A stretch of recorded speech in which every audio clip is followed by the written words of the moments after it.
would limit your awareness of peace. For what the Holy Spirit gives must be extended. If you, thank you, would have peace, limitless power, and use peace's limitless power and your awareness of peace for the Son of God's release, each of us. It's not this awareness of peace you would be rid of. And having this awareness of peace, you cannot limit the power of peace. If peace is homeless, so are you, and so am I. And the Christ, who is our home, is homeless with us. Is this your wish? Would you forever be a wanderer in search of peace? I don't think so. Would you invest your hope of peace and happiness in what must fail, which is the egoic plan that sacrifice is required to obtain peace? The Holy Spirit's home and our home is the Christ consciousness.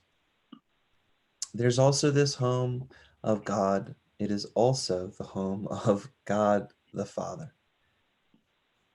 To believe that our home is the body is to place limits on our power. The ego's plan for salvation requires that we sacrifice our happiness for the goal of specialness and limitation. The ego says we must do something to earn God's love. It claims that God demands that we must sacrifice something so that we can earn God's forgiveness for our imagined sins. The Holy Spirit states that our happiness is being our biggest self or our higher self. Love requires no sacrifice, but egoic special relationships always do. The Holy Spirit asks that we give all of our relationship over to the Holy Spirit so that he can miraculously transform them into holy relationships that will teach only forgiveness and love. Faith in the eternal is always justified, for the eternal is forever kind, infinite in its patience, and wholly loving. The eternal will accept you wholly and give you peace. Yet the eternal can unite only with what already is at peace in you, immortal as itself. The body, which is not eternal, can bring you neither peace nor turmoil, neither joy nor pain. The body is a means and not an end. The body has no purpose of itself, but only what purpose is given to the body by the mind. The body will seem to be whatever is the means for reaching the goal that you assign to the body. Only the mind can set a purpose you assign to the body. And only the mind can see the means for this purpose's accomplishment and justify the body's use. Peace and guilt are both conditions of the mind to be attained. And these conditions of peace or guilt are the home of the emotion of love or fear that calls them forth and therefore is compatible with them. Lee, I want to read that sentence 10 again. Yeah, absolutely. It's a tough paragraph. Because there's some real depth in this. And these conditions of peace or guilt are the home of the emotion of love or fear that calls them forth and therefore is compatible with them.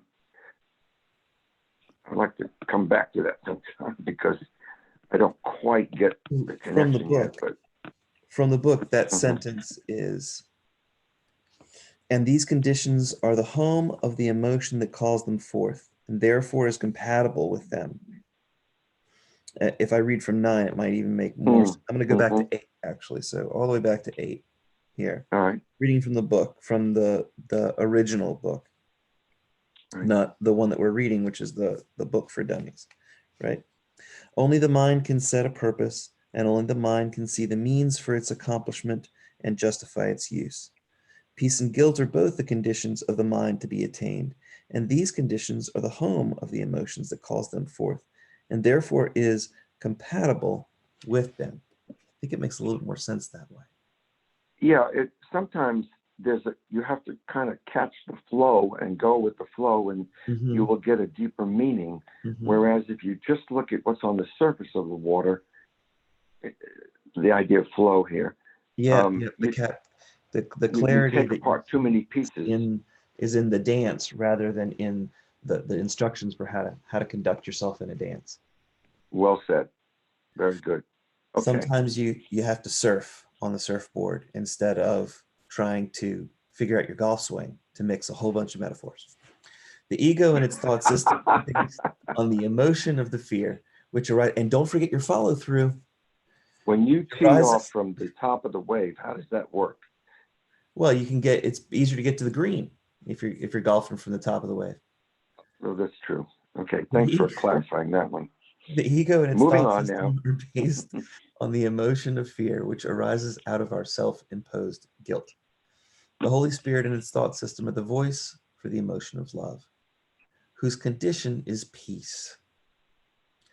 The Holy Spirit and its thought system are the voice for the emotion of love, whose condition is peace. The decision maker must decide which voice it will follow, just like we decide which wolf we feed inside of ourselves. Each emotion has its own condition. Love's condition is peace. Fear's condition is guilt. They are mutually exclusive and cannot coexist.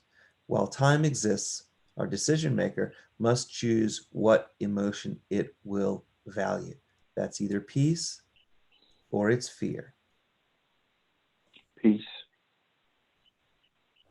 or guilt. Love's condition is peace. Fear's condition is guilt. You have to choose either love or fear, peace or guilt. I got it. Yep. Peace or guilt. Yep. Let's see. What would I like to have today? I'm going for and peace. You can't have peace with a side of guilt. You're not allowed to choose.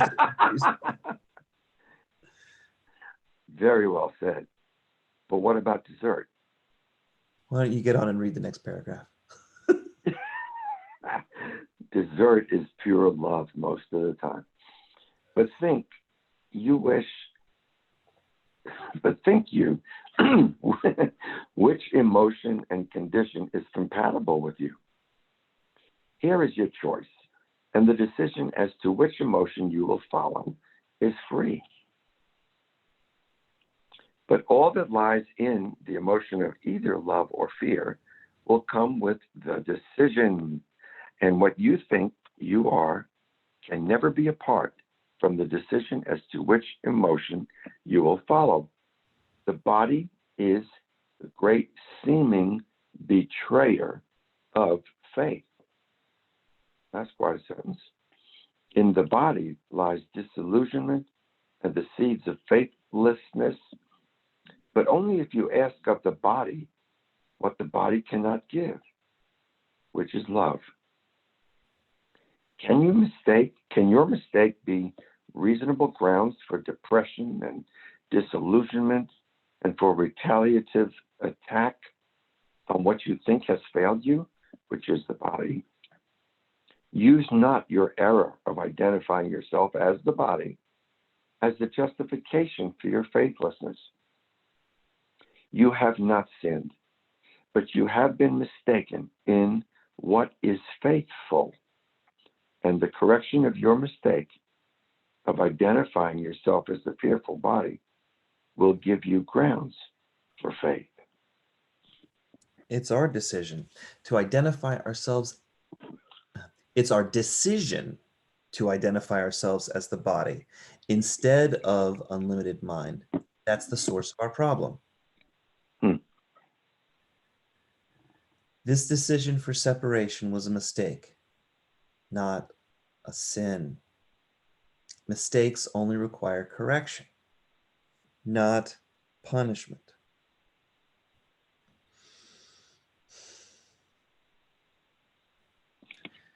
Since we believe that we are the body, we may look upon the body for the attainment of all of our perceived needs. Since all of our physical senses tell us that the body is limited and vulnerable, this engenders great fear with our mind. Our Within mind our mind. tells the body that our needs will not be met if only our body needs are not met. The body, which is perceived to be our home, will die, and so will we. The belief that we are a body engenders fear, while the belief that we are unlimited spirit leads to peace. The body cannot love because it is incapable of emotion. The body is only the order taker for the mind. That's good. Because we have free will, it is our mind that will act as decision maker and choose which emotion we value.